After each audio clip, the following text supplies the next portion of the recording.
فرشتوں نے اپنا ارادہ ظاہر کیا اور فرما دیا انا ارسلنا الی قوم لوط، اصل میں تو ہم بھیجے گئے ہیں قوم لوط کی طرف، یعنی ہم فرشتے ہیں اور ہم قوم لوط کے اوپر عذاب ڈالنے کی غرض سے آئے ہیں۔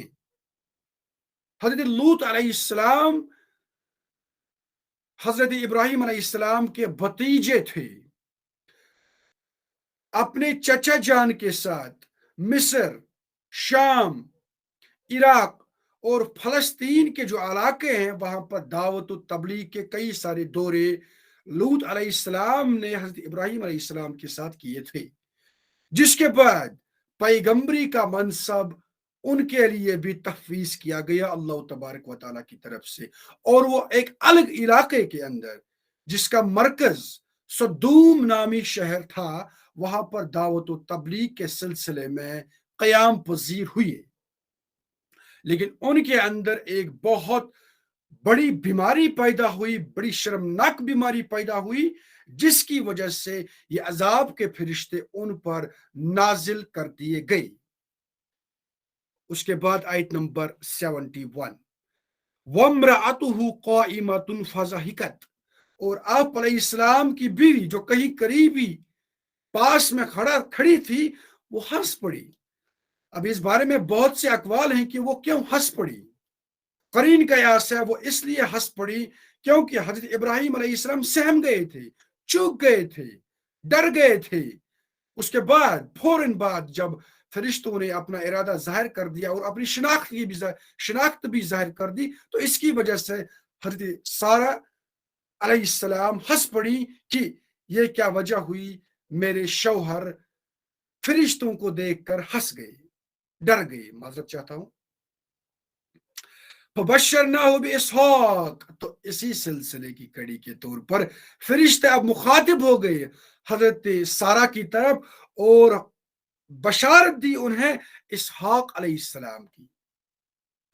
وَمِن وَرَاءِ اسحاق یعقوب، اور اسحاق کے بعد یعقوب علیہ السلام کی بھی بشارت انہیں دے دی۔ قالت یا ویلتا، حضرت سارہ نے کہا ہائے میری شہمت۔ انہوں نے کیوں کہا؟ یہ انہوں نے اس لیے نہیں کہا کہ یہ ناخوش ہوئیں فرشتوں کی بشارت سے، نہیں، اصل میں اس وقت عمر تھی حضرت سارہ کی 90 سال، حضرت ابراہیم علیہ السلام کی عمر 100 سال کی تھی، تو اس عمر میں یہ سننا کہ آپ کے ہاں اولاد پیدا ہوگی، یہ ایک ایسی بات تھی کہ جس کی وجہ سے وہ چوک گئی، انہونی سی بات انہیں یہ لگ گئی، اسی لیے انہوں نے یہ جملہ کہا ہائے میری شہمت، ہائے اللہ، ہم کہہ سکتے ہیں یہ کیسے ہو سکتا ہے کہ اس عمر میں مجھ سے بچہ جنم لے گا، الد، کیا اب میں بچہ جنوں گی، وَأَنَا عَجُوز، جبکہ میں نہایت ہی بوڑھی ہو چکی ہوں، وَهَذَا بَعْلِي شَيْخًا، اور یہ جو میرے شوہر نامدار ہیں یہ بھی تو بوڑھے ہیں، إِنَّ هَذَا لَشَيْءٌ عَجِيبٌ، یہ تو بہت عجیب چیز ہے۔ اب دیکھ لیجئے یہاں پر بشارت دی گئی انہیں کہ آپ کے ہاں اسحاق پیدا ہوں گے، اور اسحاق کے بعد ان کے بیٹے یعقوب بھی پیدا ہوں گے، اور آپ کی ذریت سے نسل چلے گی۔ یہ کتنی خوشخبری تھی حضرت سارہ علیہ السلام کے لیے۔ اب دیکھ لیجئے حضرت ابراہیم علیہ السلام اس سے پہلے حضرت حاجرہ سے بھی نکاح کر چکے تھے، اور ان کو وہ مکہ معظمہ میں چھوڑ کر چلے آئے تھے اپنے بیٹے حضرت اسماعیل علیہ السلام کے ساتھ۔ یہ جو یہاں پر خوشخبری دی جا رہی ہے یہ حضرت ابراہیم علیہ السلام کی دوسری بیوی حضرت سارہ علیہ السلام کو خوشخبری سنائی جا رہی ہے۔ قالوا اتعجبین من امر اللہ، فرشتوں نے کہا کیا آپ کو اس بات پر تعجب ہے کہ اللہ کوئی فیصلہ لے لے، یعنی یہ تو اللہ کا فیصلہ ہے اور ہم اللہ کی طرف سے آپ کو یہ خوشخبری دینے آئے ہیں، اللہ کے دربار میں کوئی بھی بات انہونی نہیں ہے۔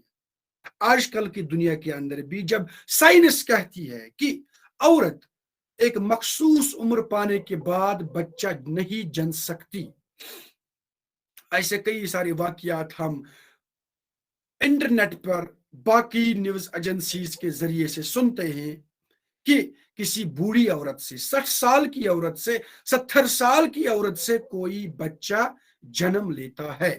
یہ اللہ تبارک و تعالیٰ کی قدرت خاص ہے، اور وہاں پر اور اللہ تبارک و تعالیٰ کو اس چیز کی حاجت نہیں ہے کہ اب فلاں ریکوائرمنٹ پوری ہو جائے، اب یہ عمر وہ پوری کرے اور اس کے بعد ہو جائے، اس سے پہلے ہو جائے۔ اللہ تبارک و تعالیٰ کو ان چیزوں کی کوئی بھی حاجت نہیں ہے۔ رحمت اللہ، اب فرشتے دعائیں دے رہے ہیں، اللہ کی رحمتیں وہ برکاتہ، اور اس کی برکتیں ہو علیکم اہل البیت، اے نبی کے گھر والوں۔ اب یہاں پر یہ جو اہل بیت ہے، یہ اصل میں مخاطب کیا گیا ہے حضرت سارہ کو، یعنی کہ ریفرنگ ٹو حضرت سارہ، کہا گیا ہے کہ آپ اہل بیت میں سے ہو۔ آج کل کے زمانے میں بھی بعض ایسے فرقے ہیں جو نبی علیہ السلام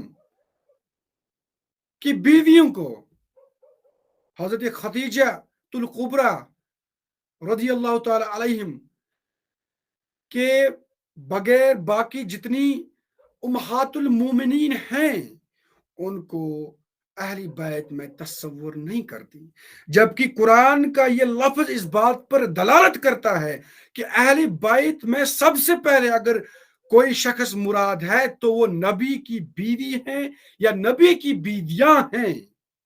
اب اس کے بعد نبی علیہ السلام نے اپنے اس اہل بیت کے سٹیٹس کو، خطاب کو وسعت دیتے ہوئے حضرت فاطمہ، حضرت علی، حضرت حسن و حسین رضی اللہ تعالی علیہم اجمعین کے لیے بھی وسعت دی اس چیز کو کہ یہ بھی اہل بیت میں سے ہیں۔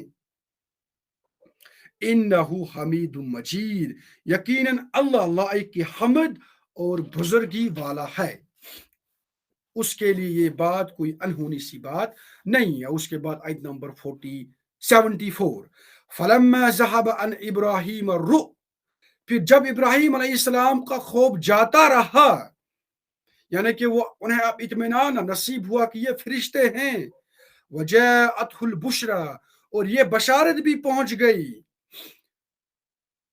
یجادلنا فی قوم لوط، تو اس کے بعد ابھی اصل مدعے پر آئے کہ آپ مجھے بتا دیجئے آپ عذاب لے کر قومی لوط کے اوپر کیوں نازل کر دیے گئے ہیں۔ اس حوالے سے آپ علیہ السلام نے فرشتوں کے ساتھ جھگڑنا شروع کر دیا، مجادلہ کر دیا، اور اس مجادلے کا جو خلاصہ ہے، جو روایات میں آتا ہے کہ نبی جو ہوتا ہے، وقت کا نبی جو ہوتا ہے، یہ نہایت کریم ہوتا ہے، شفیق ہوتا ہے، ان کے اندر بردباری اور نرم دلی کی خصوصیات ہوتی ہے، مطلب اپنی قوم کی جو حالت زار ہوتی ہے بالکل وہ انہیں معلوم ہوتی ہے، اس کے باوجود بھی یہ نہیں چاہتے ہیں کہ ان کی قوم پر کوئی عذاب آئے، اور یہی جو خصوصیت ہے ہمارے نبی علیہ السلام کے اندر بھی بدرجہ اتم موجود تھی۔ کتنی مصیبتیں ان پر ڈالی گئی، کتنی آزمائشوں کے اندر کتنی اذیت انہیں پہنچائی گئی، لیکن باوجود اس کے جب بھی وہ فرشتوں سے مکالمہ کرتے ہیں وہاں پر کہتے ہیں کہ نہیں، ان کے اوپر عذاب مت بھیجو، اگر یہ لوگ ایمان نہیں لائے ہو سکتا ہے ان کی اگلی نسل ایمان لے آئے گی۔ یہی وتیرہ عمل، یہی خصوصیت حضرت ابراہیم علیہ السلام کے اندر بھی موجود تھی۔ یہ مجادلہ کرنے لگے، دعویٰ پیش کرنے لگے کہ آپ بتا دیجئے اگر قوم لوط کے اندر 40 صاحب ایمان ہوں تو کیا آپ ان پر عذاب لائیں گے؟ فرشتوں نے کہا نہیں۔ اس کے بعد کہا اگر 30، کہا نہیں۔ اس کے بعد کہا اگر 20، تو کہا نہیں۔ اس کے بعد کہا اگر 10، کہا نہیں۔ اب یہ اصل میں اس بات پر آنا چاہتے تھے کہ یا اللہ ان پر یہ عذاب ٹال دے، ہو سکتا ہے یہ اپنی اس برائی سے باز آ جائے، لیکن اللہ تبارک و تعالیٰ نے ان سے کیا کہا؟ آپ بس کریں، آپ کی حلیمی اور غریمی جو ہے بالکل عیاں ہے، لیکن یہ جو قوم ہے لوط علیہ السلام کی جو قوم ہے یہ نہایت ہی گزری ہے، ان کے لیے اب اگر کچھ مناسب ہے تو بس عذاب کا کوڑا ہی ہے اور کچھ نہیں۔ اس کے بعد آیت نمبر 75، ان ابراہیم لحلیم اواء منیب، یقین ابراہیم علیہ السلام بہت ہی بردبار، بہت ہی نرم دل اور اللہ کی جناب میں زیادہ سے زیادہ رجوع کرنے والے تھے۔ اب یہ تو لازمی سی بات ہے، پیغمبر علیہ السلام یہاں پر خصوصی طور پر ابراہیم علیہ السلام کی 3 خصوصیات بیان کر دی گئی ہیں۔ ایک، وہ بردبار تھے، نمبر 2 نرم دل تھے، نمبر 3 اللہ تبارک و تعالیٰ کی طرف پلٹنے والے تھے، جلدی پلٹنے والے تھے۔ آخری آیت میں یہاں پر بیان کروں گا، اس کے بعد ہم یہاں ختم کریں گے اور کل کے لیے اس سے کنٹینیو کریں گے۔ آیت نمبر 76، یا ابراہیم اعرض عن ھذا، اے ابراہیم علیہ السلام چھوڑیے اب اس معاملے کو، انہ قد جاء امر ربک، اب تو آپ علیہ السلام کے رب کا فیصلہ آ چکا ہے، وَإِنَّهُمْ آتِيهِمْ عذاب غیر مردود، اور ان پر وہ عذاب آ کر ہی رہے گا جس سے لوٹایا نہیں جا سکے گا۔ یہاں پر یہ جو مجادلہ حضرت ابراہیم علیہ السلام فرشتوں کے ساتھ کرتے ہیں، بالفاظ دیگر اللہ تبارک و تعالیٰ کے ساتھ کرتے ہیں، یہ سمجھ لیجئے ایک کنڈیوسیو ایٹماسفیئر میں ہوتا ہے، اس میں کوئی رد و قد نہیں ہے، یا پیغمبر اللہ کی جناب میں ایسی کوئی گستاخی نہیں کرتا ہے کہ اللہ تبارک و تعالیٰ کے فیصلے کو ٹال سکے، نہیں، یہ سمجھ لیجئے آپ کی دوستی میں، یاری میں آپ کسی سے بات کرتے ہیں پھر انہیں مناتے ہیں کسی بات کو لے کر، تو بالکل ایسا ہی ماحول تھا یہاں پر، کیونکہ ابراہیم علیہ السلام تو تھے ہی خلیل اللہ تبارک و تعالیٰ کے خلیل تھے، وہ دوست تھے، وہ تو اسی پس منظر میں وہ چاہتے تھے کہ ان پر یہ عذاب کا کوڑا نہ لگے، یہ بچ جائے اس کوڑے سے، لیکن اللہ تبارک و تعالیٰ اب آگے انہیں ثبوت پیش کریں گے کہ واقعی یہ قوم اس لائق تھی یا نہیں۔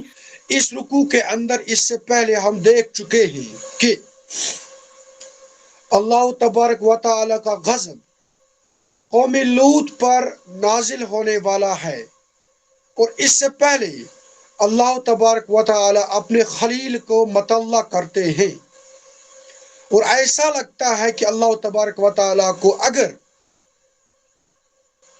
دنیا پر کوئی خاص فیصلہ اتارنا ہوتا ہے اور اس وقت کوئی پیغمبر، کوئی نبی، کوئی رسول موجود ہو تو اللہ تبارک و تعالی پہلے اس سے مطلع کرتے ہیں، اور اب اگر یہ پیغمبر خلیل جیسا ہو، ابراہیم جیسا ہو، تو سیدھی سی بات ہے یہاں پر اس سے مطلع کر دینا لازمی سی بات ہے۔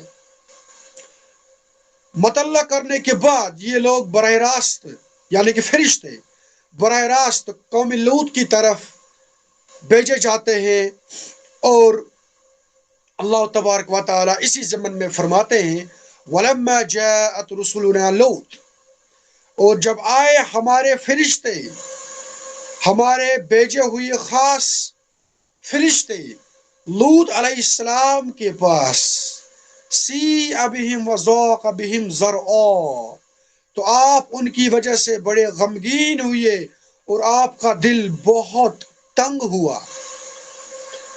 ایسا لگتا ہے کہ یہاں پر بھی ویسا واقعہ پیش آیا جیسا واقعہ حضرت ابراہیم علیہ السلام کے دولت قدی پر پیش آیا، یعنی کہ انہیں یہ معلوم ہی نہیں تھا کہ یہ جو خوبرو اور خوبصورت نوجوان لوگ میرے پاس آئے ہیں بطور مہمان، یہ فرشتے ہیں، ابھی ان کو یہ بات معلوم نہیں تھی، تو ان کی وجہ سے یہ غمگین کیوں ہوئی ہے اور لوط علیہ السلام کا دل کیوں تنگ ہو گیا۔ وَقَالَ هَذَا يَوْمٌ عَصِیبٌ، اور آپ نے کیوں کہا کہ آج تو بہت سختی کا دن ہے، آزمائش کا دن ہے، بہت کٹھن دن ہے۔ چنانچہ لوط علیہ السلام کی قوم ایک بہت بڑی بیماری میں مبتلا تھی، بے حیائی، فحاشی اور بدکاری میں مبتلا تھی، وہ بھی جو کہ بہت زیادہ قبیح، شرمناک اور منحوس عمل تھی، اور وہ عمل تھی ہم جنسیت یا ہم جنس پرستی، آپ جسے کہہ سکتے ہیں، امرد پرستی بھی آپ اسے کہہ سکتے ہیں، اغلام پرستی یا لونڈا بازی بھی آپ اسے کہہ سکتے ہیں، انگریزی میں کہیں تو ہوموسیکچویلٹی۔ یعنی کہ اس قوم کے اندر جو لوگ تھے وہ فطری قواعد، فطری نظام، فطری اصولوں کے برخلاف اپنی جو جنسی لذت ہے اسے مردوں سے پورا کرتے تھے۔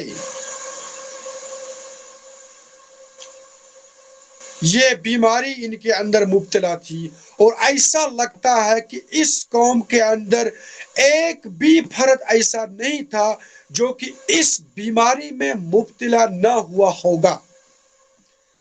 اور اسی لیے لوط علیہ السلام بہت زیادہ اداس ہو گئے، کیونکہ باہر سے چند نوجوان آپ کی خدمت میں آئے اور ادھر سے نوجوان بہت زیادہ خوبصورت تھے، تو انہیں معلوم تھا کہ آپ کی قوم کا حال کتنا برا ہے، اور آپ کی قوم آپ علیہ السلام کے ان مہمانوں کے ساتھ کون سا سلوک انجام دے سکتے ہیں۔ دیکھیے، یہ جو ہم جنسیت ہے، آج کل کی دنیا کے اندر بھی یہ فتنہ بڑے زور اور بڑے شور کے ساتھ اٹھ رہا ہے، اٹھایا جا رہا ہے، بلکہ اٹھ چکا ہے۔ لیکن ہمیں یہ بات سمجھنے میں کوئی بھی دقت نہیں ہونی چاہیے، بقول مولانا سید ابو العلا مودودی، کہ یہ جو عمل ہے یہ معمول کی طبی ساخت اور انسان کی نفسیاتی ترکیب کے خلاف ہے۔ آگ کا کام ہے جلانا، اب اگر آگ کل کو کہے کہ مجھے جلانا نہیں ہے، کیونکہ جب میں جلا دیتی ہوں تو یہ میرے لیے شرمناک ہے، میں جلانا بند کر دوں گی، پانی کہے گا کہ میں بجھانا بند کروں گی، آفتاب کہے گا کیا یہ چٹی مجھے ہی ہے، میں اپنے اندر اتنی ساری گرمی دنیا واسیوں کو دے دوں، تو آپ خود بخود سمجھ سکتے ہیں کہ انسان اب اگر اپنی معمول کی طبی ساخت، فطری ساخت کے خلاف جائے گا تو کتنا بگاڑ اور کتنی اخلاقی تنزلی پیدا ہو سکتی ہے۔ اچھا، اس کے بعد مولانا فرماتے ہیں کہ یہ فطرت کے خلاف غداری اور کھلی خیانت ہے۔ آپ کی جو ساخت ہے، آپ کا جو میک اپ ہے، یہ ایک مختلف کام کرنے کے لیے بنایا گیا ہے، لیکن آپ چاہتے ہیں کہ آپ اپنی اس جسم سے کوئی دوسرا کام کرے جو کہ خلاف فطرت ہے۔ انسان اس دنیا کے اندر آ جاتا ہے، اس سے پھر آگے نسل بڑھتی چلی جا رہی ہے، لیکن اب اگر وہ کہے کہ مجھے نسل آگے نہیں بڑھانی ہے، اور اس کے بعد میرے اندر جو شہوانی جذبات ہیں ان کو میں سماج کے طے کردہ ضوابط و قواعد کو چھوڑ کر کسی اور ذریعے سے پورا کروں، تو آپ خود بخود سمجھ سکتے ہیں کہ یہ فطرت کے خلاف کھلی بغاوت ہے یا اس کے ساتھ کوآپریشن ہے۔ مولانا اس کے بعد فرماتے ہیں کہ ایک اور بڑی قباحت جو اس کے اندر ہے، یعنی ہم جنسیت کے اندر ہے، وہ یہ ہے کہ یہ انسانی اجتماع کے ساتھ کھلی بددیانتی ہے، کیونکہ یہ جو انسان ہے جو اس فعل کا مرتکب ہو جاتا ہے، یہ اگر اپنے آپ پر نظر ڈالے تو دیکھ سکتا ہے کہ یہ اس دنیا کے اندر کس طرح پیدا ہوا، کس طرح آیا، کس نے اس کو جنا، کس طرح سے وہ اپنی ماں کے پیٹ کے اندر پلا بڑھا، ان تمام اصولوں کو، ضوابط کو، قواعد کو یہ اپنے دماغ سے چھوڑ دیتا ہے اور چاہتا ہے کہ میں کھلی بددیانتی کروں۔ اچھا، اب اگر آپ دیکھ لیں گے آج کل کے زمانے میں حالت اتنی خطرناک ہو چکی ہے کہ انسان، ایک اچھا خاصا انسان اپنے آپ کو جینیٹیکلی ماڈیفائی کرتا ہے۔ اگر وہ ایک جنس کا انسان ہے، وہ مشینوں کے ذریعے سے اپنے جسم کے ساتھ ایسا کچھ کھلواڑ کرتا ہے کہ وہ چاہتا ہے کہ میں کوئی اور جنس اختیار کروں۔ یہ بھی کیا انسان فطرت کے ساتھ، خدا کے ساتھ کھلی بغاوت تو نہیں کر رہا ہے؟ انہی وجوہات کی بنا پر نبی علیہ السلام نے قطعی طور پر حکم دیا، جو شخص اس فعل کا مرتکب ہو جائے، چاہے وہ فاعل ہو یا مفعول ہو، ٹھیک ہے، اس پر حد جاری کرنی چاہیے۔ اور حد کیا ہے؟ حد یہ ہے کہ اسے قتل کر دیا جائے۔ بلکہ صحابہ کی طرف اگر دیکھا جائے تو ان سے نہایت ہی سخت قول منقول ہیں۔ مثال کے طور پر حضرت علی رضی اللہ تعالی علیہ فرماتے ہیں کہ ایسے شخص کو قتل کیا جائے اور اس کے بعد جلایا جائے۔ یہی رائے ابو بکر صدیق رضی اللہ تعالی عنہ کے نزدیک بھی ہے۔ عمر و عثمان رضی اللہ تعالی علیہم اجمعین کے نزدیک ایسے شخص کو کسی بوسیدہ عمارت کے نیچے کسی کھمبے کے ساتھ باندھنا چاہیے، اس کے بعد اس بوسیدہ عمارت کو اس کے اوپر ڈھا دینا چاہیے۔ ابن عباس رضی اللہ تعالی کا قول ہے کہ ایسے شخص کو کسی اونچی جگہ پر، اونچے پہاڑ پر، پہاڑی کے ٹاپ پر سے برسایا نیچے جائے اور ٹاپ سے اس پر پتھر برسائے جائے۔ یہ جو تحقیق ہے یہ بھی مولانا مودودی نے اپنی تفہیم میں بیان کی ہے۔ تو اس سے آپ سمجھ سکتے ہیں کہ یہ کتنا خطرناک عمل ہے، اور اس عمل کو روکنے کے لیے اسلامی حکومت کو کن کن اختیارات سے تفویض کیا ہے پھکھانے، اور بلکہ حضور علیہ السلام نے خود۔ اچھا، یہ بات بھی اس ضمن میں یاد رکھیں کہ یہ عمل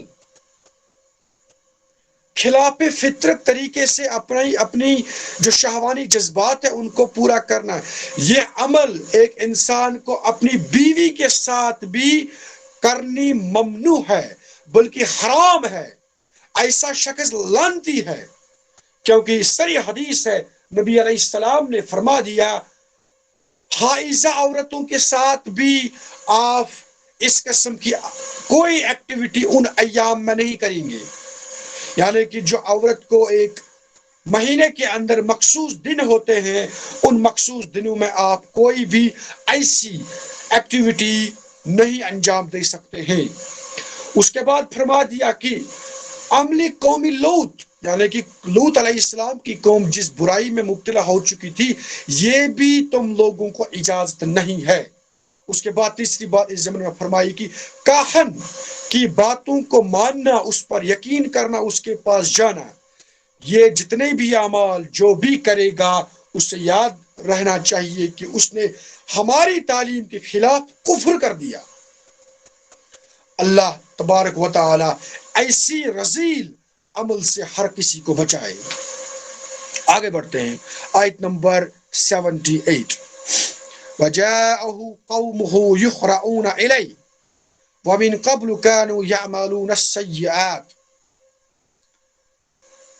اس کے بعد، اور اے آپ علیہ السلام کی قوم کے لوگ، اور آئے آپ علیہ السلام کی قوم کے لوگ دیوانے وار دوڑتے ہوئے، یعنی کہ اب لوط علیہ السلام کی قوم نے جو ہی ان کھوبروں نوجوانوں کو دیکھ لیا تو وہ آئے ایسے جیسے کوئی دیوانہ آ جاتا ہے، جیسے کوئی بھوکا آ جاتا ہے۔ وَمِن قَبْلُ كَانُوا يَعْمَلُونَ السَّيِّئَاتِ، اور پہلے سے ہی گندے کاموں میں ملوث تھے۔ اب آپ دیکھ سکتے ہیں کہ یہ کتنے خطرناک قسم کا انسان ہو سکتے ہیں۔ یہ کس طریقے سے اپنے شہوانی جذبات کو ٹھنڈا کرنے کے لیے کس قسم کا قدم اٹھا سکتے ہیں. دیکھیے آج کی جو مغربی قوم ہے ایسا لگتا ہے کہ وہ بھی بحثیت مجموعی ایسے رذیل ایسے قبیح اعمال کی شکار ہو جاتی ہے. آپ نے حال ہی میں دیکھا ہوگا ورلڈ T20 کا فائنل میچ، اس میں آپ نے دیکھ لیا آخر پر آسٹریلیا کے کھلاڑیوں نے جوتوں کے اندر شراب ڈال دیا، پھر اس سے پی لیا. سائنس کے نزدیک، طب کے نزدیک نہایت گندی اور غلیظ حرکت ہے، کیونکہ اس جوتے کے اندر کتنے جراثیم ہوں گے، کتنی بدبو ہوگی، لیکن انسان اس کے بعد پیتا ہے. اور انسان ایسا ہے جسے پوری دنیا دیکھتی ہے، جو کہ قابل تکریم ہے، جسے ابھی ابھی شاباشی ملی، جس نے ابھی ابھی بہت بڑا کارنامہ انجام دیا، اپنی ٹیم کو اتنا بہت بڑا ٹائٹل جتوا دیا. تو اس سے آپ اخذ کر سکتے ہیں کہ یہ بھی اسی قبیل کی ایک شاخ ہے کہ انسان جب چاہتا ہے، انسان جب حیوانیت کی سطح پر پہنچ جاتا ہے، پھر وہ ایسے اعمال اختیار کر سکتا ہے. آج کل کے دور میں بھی بعض نوجوان، بلکہ بعض شادی شدہ نوجوان ایسے سوالات کرتے ہیں، بلکہ ایسی خواہشیں رکھتے ہیں جو کہ سراسر خلاف فطرت ہے. ان تمام خلاف فطرت ایکٹیویٹیز سے باز آنا چاہیے. بے برکتی، منحوسی اور لعنت کی یہ بنیادی وجہ ہے. فطرت کے جو اصول ہیں، جو ضابطے ہیں، جو طریقہ کار ہے، اس سے اختیار کرنا چاہیے، اس سے روح گردانی نہیں کرنی چاہیے.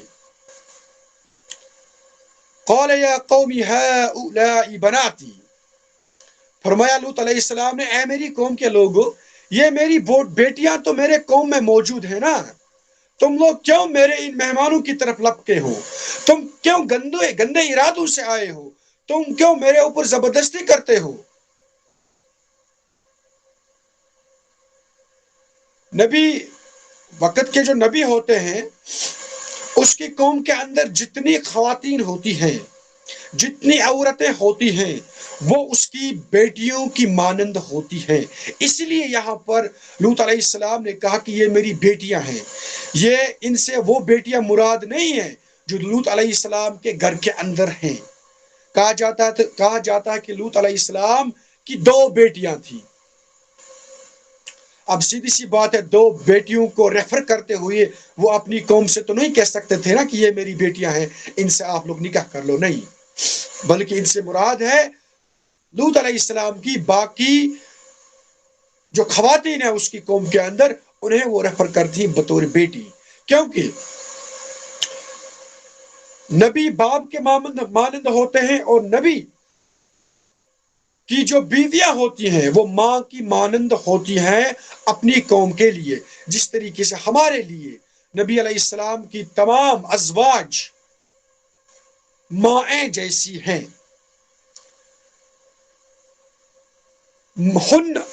ہن اطہر لکم، یہ جو بیٹیاں ہیں، یہ جو آپ کے قوم کے اندر باقی خواتین ہیں، ان سے تو نکاح کیجئے آپ، یہ آپ کے لیے پاک ہے، یہ پاکیزہ ہے، زیادہ موزوں ہے اس کام کے لیے جو کام کرنے کے لیے آپ یہاں آئے ہو. فاتقوا اللہ، کیا ہوا ہے تم لوگوں، ڈرو، اللہ کا خوف کرو. ولا تخزون فی ضیفی، اور مجھے میرے مہمانوں کے معاملے میں رسوا نہ کرو. الیس منکم رجل الرشید، کیا ہوا ہے تم لوگوں کو، کیا تم لوگوں میں کوئی ایک بھی شخص سمجھنے والا نہیں ہے، نیک چلن نہیں ہے. آیت نمبر 79، قالوا لقد علمت ما لنا فی بناتک من حق. اب دیکھ لیجئے اس کے قوم کے جو لوگ ہیں ان کی ڈٹھائی کتنی خطرناک تھی. انہوں نے کہا کہ تمہیں تو معلوم ہی ہے کہ تمہاری ان بیٹیوں پر ہمارا کوئی حق نہیں ہے، یعنی کہ ہم خلاف فطرت چل رہے ہیں. ہمیں آپ کی بیٹیوں کے ساتھ، آپ کی قوم کے اندر جتنی خواتین ہیں، ہمیں ان سے اپنی رغبت پوری نہیں کرنی ہے، یہ تو تمہیں معلوم ہے. وَإِنَّكَ لَا تَعْلَمُ مَا نُرِيدُ، اور تم خوب جانتے ہو ہم کیا چاہتے ہیں. اب دیکھ لیجئے کس قسم کی آرگومنٹیشن یہ پیش کرتے ہیں. میں ایسے ایک شخص کو جانتا ہوں جو اپنے آپ کو کہتا ہے کہ میں رائٹس ایکٹیوسٹ ہوں، اور یہ جو اس قسم کے لوگ ہیں ہومو سیکچولز جو ہوتے ہیں، وہ کہتا ہے کہ میں ان کے حقوق کی بازیابی کی لڑائی لڑ رہا ہوں۔ اچھا، پھر وہ کہتے ہیں کہ قرآن پاک کی ایک آیت کا حوالہ دے کر فرماتے ہیں جناب کہ اس سے تو بالکل واضح الفاظ میں بتا دیا گیا ہے کہ ہومو سیکچوالٹی یعنی کہ ہم جنسیت یا کسی مرد کے اندر مرد کی طرف رغبت ہونا یہ تو جائز ہے، یا کسی عورت کے اندر عورت کی بھی اور مرد کی بھی عورت اور مرد کی بھی رغبت ہونی لازمی ہے، یہ تو جائز ہے۔ اور وہ سورہ الشورى آیت نمبر 50 آیت نمبر 49 کا حوالہ دے کر یہ کہتے ہیں کہ اس سے تو جائز قرار دیا گیا ہے۔ آیت کیا ہے میں آپ کے سامنے پڑھتا ہوں، یہ میں اس لیے زیادہ مناسب سمجھتا ہوں کیونکہ آج کل کے دور میں بھی بلکہ ہماری وادی کے اندر بھی بدقسمتی کے ساتھ یہ فتنہ اٹھ چکا ہے، اور اس کے لیے لوگ لڑ رہے ہیں، اور اس سلسلے میں لوگ باضابطہ طور پر ہائر اتھارٹیز کے پاس جاتے ہیں، اپنی بات منواتے ہیں، بلکہ بعض صدق قسم کے لوگوں کو بھی وہ لوگ اس حوالے سے بے رح کرتے ہیں۔ آیت کیا ہے؟ آیت سنیے آپ، للہ ملک السماوات والارض، زمین و آسمان کی بادشاہی اللہ تعالیٰ کے لیے ہے۔ یخلق ما یشاء، جو چاہتا ہے بنا لیتا ہے۔ یہب لمن یشاء اناسا ویہب لمن یشاء الذکور، جس سے چاہتا ہے لڑکے دیتا ہے اور جس سے چاہتا ہے لڑکیاں دیتا ہے۔ او یزوجہم ذکرانا و اناسا، اور جس سے چاہتا ہے لڑکیاں بھی دیتا ہے لڑکے بھی دیتا ہے۔ اب وہ بندہ کہتا ہے کہ یہ جو یہاں پر آیا ہے او یزوجہم ذکرانا و اناسا، جس سے چاہتا ہے لڑکیاں دیتا ہے جس سے چاہتا ہے لڑکیاں دیتا ہے، حالانکہ یہاں پر بالکل واضح الفاظ میں بتا دیا گیا ہے اس کا معنی کیا ہے۔ مفسرین نے بھی بالکل تمام مفسرین نے میرے علم کی حد تک اسے یہی معنی لیا ہے، لیکن یہ شخص کہتا ہے کہ اس سے مراد ہے کہ ایسا شخص جس کے اندر مردوں کے حوالے سے بھی رغبت ہو، عورتوں کے حوالے سے بھی رغبت ہو، یا ایسا شخص جس کی ترکیب اس طرح بنائی گئی ہو کہ وہ آدھی عورت ہو آدھا مرد ہو۔ اب اس کی عقل کو کون مت مار دے اور اسے سمجھا دے بھائی یہ قرآن ہے، سب سے پہلے اس کے بعد اس کے اندر جو آیات ہیں جو الفاظ ہیں ان کا معنی نکالنا بڑے بڑے لوگوں کا کام ہے، اس کے ایک ایک لفظ پر تحقیق ہوتی ہے، اور آج تک کسی صاحب علم نے ایسا معنی تو اختیار نہیں کیا ہے۔ تو اس حوالے سے بھی بڑا چوکنا رہنے کی ضرورت ہے، یہ لوگ ایسی ڈنڈی مار لیتے ہیں۔ تو اس قسم کی آرگومنٹیشن آپ سمجھ لیجئے قوم لوط کے افراد نے بھی کیا، اور پھر کہتے ہیں کہ یہ تو ہے رائٹ ٹو چوائس، میری مرضی ہے، میں جو چاہوں وہ کروں، میں جس طریقے سے اپنی شہوانی جذبات کو ٹھنڈک پہنچاؤں میری مرضی ہے۔ ارے لیکن بھائی آپ تو سماج کے اندر جی رہے ہیں، سماج کے طے کردہ ضوابط اور قواعد کو پھلانگ اگر آپ دیں گے تو امن کیسے برپا ہوگا؟ آپ نے خود کہاں سے جنم لیا ہے؟ آپ کے ماں باپ نے کون سا طرز عمل کون سا طریقہ اختیار کر لیا، اور اب آپ سماج کے تمام کردہ ضوابط و قواعد کو چھوڑ کر الٹی گنگا بہنا چاہتے ہو؟ یہ کون سا انصاف ہے؟ اس کے بعد فرما دیا گیا آیت نمبر 80، قال لو ان لی بکم قوہ، لوط علیہ السلام نے اب اپنی بے بسی کا اظہار کیا اور کہا کاش میرے پاس تمہارے مقابلے کے لیے کوئی طاقت ہوتی، او آوی الی رکن شدید، یا کوئی مضبوط سہارا ہوتا جس کی میں پناہ لے لیتا۔ لیکن اس طرح سے یہاں پر بات واضح ہو جاتی ہے کہ ابھی تک جو یہ فرشتے لوط علیہ السلام کی قوم کے اندر داخل ہو چکے تھے، لوط علیہ السلام کو ابھی بھی معلوم نہیں تھا کہ یہ فرشتے ہیں، بلکہ یہ آئے تھے خوبرو نوجوان بن کر اور بالکل وقت کے پیغمبر کو یہ بات دکھانے کے لیے، ثابت کرنے کے لیے کہ آپ کی قوم کتنی بگڑی ہوئی ہے، اور اس کی قوم کو انہی کے سامنے رنگے ہاتھوں پکڑنے کے لیے۔ اس لیے بربنائے بشریت لوط علیہ السلام نے کہا کہ کاش تمہارے مقابلے میں میرے ہاتھ کوئی طاقت ہوتی، حالانکہ اللہ تبارک و تعالیٰ کی نصرت، اللہ تبارک و تعالیٰ کا ہاتھ آپ علیہ السلام کے ساتھ بدم موجود تھا۔ اس کے بعد آیت نمبر 81، قالوا یا لوط، فرشتوں نے کہا اے لوط علیہ السلام، انا رسول، ہم آپ کے رب کے بھیجے ہوئے فرشتے ہیں۔ اب انہوں نے اپنی شناخت ظاہر کر دی۔ انا رسول ربک لن یصلوا الیک، یہ لوگ آپ تک نہیں پہنچ پائیں گے، آپ بے فکر رہیں، ہم آپ کے کسٹڈین ہیں، یہ کسی غلط ارادے سے نہ ہمارے پاس آ سکتے ہیں نہ آپ کو کوئی گزند پہنچا سکتے ہیں۔ فاسر باہلک، پس آپ فاسر باہلک بقطع من اللیل، پس آپ رات کے اس حصے میں اپنے گھر والوں کو لے کر نکل جائیں۔ اب آپ یہاں سے نکل جائیں۔ کیوں نکل جائیں؟ ولا یلتفت منکم احد، اور کوئی بھی آپ میں سے پیچھے مڑ کر نہ دیکھے۔ یعنی کہ اب انہیں حکم ہوا کہ آپ کی جو قوم ہے آپ کے گھر کے باہر موجود ہے، بالکل تنگ کر رہی ہے اس وقت آپ کو، کہ آپ انہیں اجازت دے معاذ اللہ ہمارے ساتھ پھیل بد کرنے کے لیے۔ اس سلسلے میں آپ پیچھے کے دروازے سے نکل جائیے، یا اس وقت کیا صورتحال رہی ہوگی اس کے عین مطابق اس اسٹریٹجی کو اختیار کرتے ہوئے آپ یہاں سے نکل جائیے، اور پیچھے نہیں دیکھنا۔ اب پیچھے نہیں دیکھنا سے مراد یہ ہے کہ رسول یا نبی عمومی طور پر اپنی قوم کے لیے شفیق ہوتے ہیں، اگر پیچھے دیکھیں گے تو شاید انہیں کوئی، ان کے اندر نرم دلی کی کوئی کیفیت پیدا ہو جائے، اور اللہ بچائے وہ اپنی قوم کے سلسلے میں پھر واپس نہ مڑے۔ اس لیے ان سے کہا کہ آپ سیدھے آگے بڑھتے رہیے گا، پیچھے نہیں دیکھنا۔ الا امرأتک، سوائے آپ کی بیوی کے، اپنی بیوی کو یہی چھوڑ دینا۔ انہ مصیبها ما اصابهم، اس پر بھی وہی مصیبت آئے گی جو سب پر آنے والی ہے۔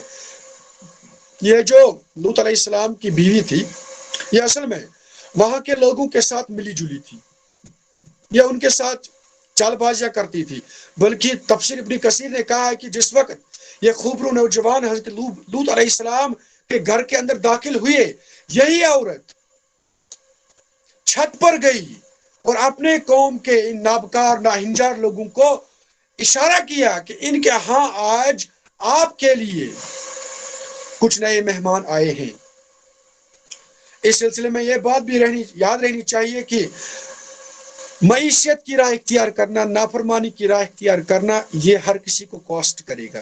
اس میں چاہے نبی کی بیوی ہو، اس میں چاہے نبی کی بیٹی ہو، نبی کا یار ہو، کوئی بھی شخص ہو، آپ نے ہمیں اپنے اعمال کا جواب آج خود دینا ہے۔ بعض لوگ کہتے ہیں نا کہ ہم لوگ نبی صلی اللہ علیہ وسلم کے امتی ہیں، ہمیں شفاعت نصیب ہوگی۔ یہاں پر یہ دیکھ لیجئے، اس سے پہلے ہم نے دیکھ لیا نوح علیہ السلام نے اپنے رب سے تو سوال کیا تھا، ہائے میرا بیٹا، لیکن وہاں پر قطعی طور پر کہا گیا یہ آپ کے گروہ کے ساتھ رہنے کے لائق نہیں ہے۔ اس لحاظ سے یہ بات بھی یہاں یاد رہنی چاہیے۔ ان موعدہم الصبح، ان کے وعدے کا جو وقت ہے وہ صبح کا ہے، یعنی کہ عذاب کا وقت جو ہے وہ صبح کا ہے۔ الیس الصبح قریب، کیا صبح قریب نہیں ہے؟ اس لیے تم یہاں سے فی الفور نکلو، ان پر عذاب آنے والا ہے۔ عذاب کیسا تھا؟ آیت نمبر 82، فلما جاء امرنا، پھر جب ہمارا حکم آ پہنچا، جعلنا عالیہا سافلہا، تو ہم نے اس بستی کو تلپٹ کر دیا، یعنی کہ اوپر کے حصے کو نیچے کر دیا۔ روایات میں آتا ہے کہ وہاں پر سخت قسم کے زلزلے آئے، اور ان زلزلوں کی وجہ سے یہ جو آبادی ہے یہ تلپٹ کر دی گئی۔ وامطرنا علیہا حجارۃ من سجیل منضود، اور مزید ہم نے ان پر بارش برسائی تہ برتہ کنکریوں کی۔ ان زلزلوں کی وجہ سے جو آتش فشاں تھے وہ پھٹ گئے، اور آتش فشاں کے پھٹنے سے اندر سے جو لاوا ہوتا ہے آتش فشاں کے اندر وہ باہر نکلتا ہے، وہاں سے جو کنکریاں ہوتی ہیں، جو پتھر ہوتے ہیں، وہ بھی باہر آ جاتے ہیں، اور وہ اس قوم پر برسے۔ آیت نمبر 83، مسومۃ عند ربک، وہ نشان زدہ تھے تمہارے رب کی طرف، یعنی کہ وہ جو پتھر آتش فشاں سے پھٹے اور اس کی قوم کے ایک ایک فرد پر برسے، اس ایک ایک پتھر پر لکھا ہوا تھا کہ یہ پتھر کس کے حصے میں آنی ہے، اور کون اس سے عبرت کی موت مرے گا، لعنت کی موت مرے گا۔ وما ہی من الظالمین بعید۔ اب آخر پر اس آیت کے چھوٹے سے ٹکڑے میں مشرکین مکہ کی طرف اشارہ کر کے بتا دیا گیا ہے، اور یہ ان ظالموں سے کوئی دور نہیں ہے. یعنی کہ یہ جو قوم ہے، قوم لوط، ان کے جو کھنڈرات ہیں یہ ابھی بھی عرب کے مضافات میں موجود ہیں. مشرکین مکہ جب تجارت کے سلسلے میں شام یا فلسطین کی طرف جایا کرتے تھے تو راستے میں انہیں اس قوم کے کھنڈرات بالکل دکھائی دیتے تھے. تو انہیں اب سمجھا دیا جاتا ہے کہ نہ بکارو نہ ہنجارو، ذرا سوچو اس قوم کے ساتھ اللہ تبارک و تعالیٰ کی نافرمانی اور وقت کے نبی کی تکذیب، اسے تنگ طلب کرنے کی پاداش میں کس بڑے اور عبرتناک انجام سے دوچار ہونا پڑا. اس طرح سے یہ رکوع ختم ہوا. لیکن آخر پر دو اہم باتیں اور بڑی یونیک باتیں میں آپ کے سامنے شیئر کروں گا، قوم لوط کے حوالے سے، بلکہ لوط علیہ السلام کے نام کے حوالے سے. یہ بڑی اہم باتیں ہیں. یہاں پر میں آپ کو ان باتوں سے آشنا کرنا چاہتا ہوں. دیکھیں، میں نے ابھی کہا کہ لوط علیہ السلام کی جو قوم ہے یہ ہم جنسیت کی شکار ہو چکی تھی، ہوموسیکچولیٹی ان کے اندر پیدا ہو چکی تھی. متضاد جنس کے مقابلے میں ان کو مزہ آتا تھا ہم جنس پرستی میں. تو اس سلسلے میں ایک ٹرم ہے، اور وہ ٹرم ہے لواطت یا لوطیت. یہ ٹرم رائج العمل ہے، اور اس ٹرم سے ہم معنی یہی رکھتے ہیں کہ کسی نے کوئی عمل بد یا فعل بد انجام دیا. وہ فعل بد جو لوط علیہ السلام کی اقوام کے لوگوں نے انجام دیا. لیکن اس الفاظ کی ہمیں سخت مذمت کرنی چاہیے. بڑے بڑے علماء لوگ اس لفظ کو استعمال کرتے ہیں، اس اصطلاح کو استعمال کرتے ہیں. لواطت یا لوطیت مراد رکھتے ہیں عمل بد، لیکن یہ عمل کبھی ہے. اس کو پیغمبر کے نام کے ساتھ منسوب کرنا کسی انسان کو زیبا نہیں دیتا. جانے انجانے میں بعض علماء لوگ، بعض سکولر لوگ بھی اس اصطلاح کا استعمال کرتے ہیں. لوط علیہ السلام کی قوم کسی عمل بد کی شکار ہو گئی، ان پر اللہ کا عذاب نازل ہوا، تو اب اس عمل بد کو آپ وقت کے پیغمبر کے نام کے ساتھ موسوم کرتے ہیں. اللہ بچائے، اللہ اکبر. یہ ایمان کے منافی ہے. ہر ایک انسان کو، ہر ایک سکالر کو، ہر ایک عالم کو اس ٹرم کو قطعی طور پر خارج کر دینا چاہیے اپنی وکیبلری سے. جہاں جہاں پر وہ استعمال کر دے، جہاں استعمال کیا ہے اسے مٹا دینا چاہیے. اس کے مقابلے میں اس کی تو اتنی اصطلاح ہیں جو میں نے آپ کے سامنے گنوائی. ہم جنسیت، ہم جنس پرستی، اغلام پرستی، امرد پرستی، لوڑا بازی، ان ٹرمز کا استعمال کرتے. کیا ہوا ہے کہ پیغمبر کے نام کے ساتھ ہم ایک عمل بد کو موسوم کرتے ہیں. اسی طریقے سے ایک مشہور و معروف بحر ہے، یعنی کہ بحیرہ مردار، ڈیڈ سی جسے کہتے ہیں. آپ میں سے بہت سارے لوگ جانتے ہوں گے. اس ڈیڈ سی کو بھی ہم نے وقت کے پیغمبر کے ساتھ موسوم کیا ہے اور کہا ہے بحر لوط. یہ جو ڈیڈ سی ہے یہ آج بھی ایک عبرتناک جگہ ہے. اس کے مقابلے میں کبھی موقع ہوگا تو روشنی ڈالیں گے. تو اس عبرتناک جگہ کو کسی پیغمبر کے نام کے ساتھ معصوم کر دینا، اللہ اکبر کبیرہ، سبحان اللہ، سبحان اللہ، استغفر اللہ.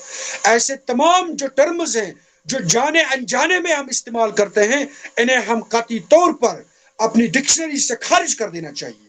وقت کا پیغمبر اتنا قابل تعظیم ہوتا ہے کہ ایک عام انسان کی سمجھ میں نہیں آ سکتا ہے کہ اس کی تعظیم کتنی بڑی ہے، وہ کتنے بلند و بالا ہوتے ہیں، کتنے بڑے رتبے والے ہوتے ہیں. انہی باتوں کے ساتھ میں رخصت ہونا چاہتا ہوں. جتنا کچھ بولا اللہ تبارک و تعالی اس پر عمل کرنے کی توفیق عطا فرمائے. اللہ کی میں نے کوئی ناحق بات نہ کہی ہو. اللہ تبارک و تعالی قرآن کو ہمیں زیادہ سے زیادہ سمجھنے اور اس پر زیادہ سے زیادہ عمل کرنے کی توفیق عطا فرمائے. آپ سب لوگوں کا بہت بہت شکریہ ہمارے ساتھ جڑنے کے لیے. اسی طرح سے ہمارے ساتھ بنے رہیں اور قرآن کی دعوت کو عام کرتے رہیے. جزاک اللہ خیر. السلام علیکم. اللہ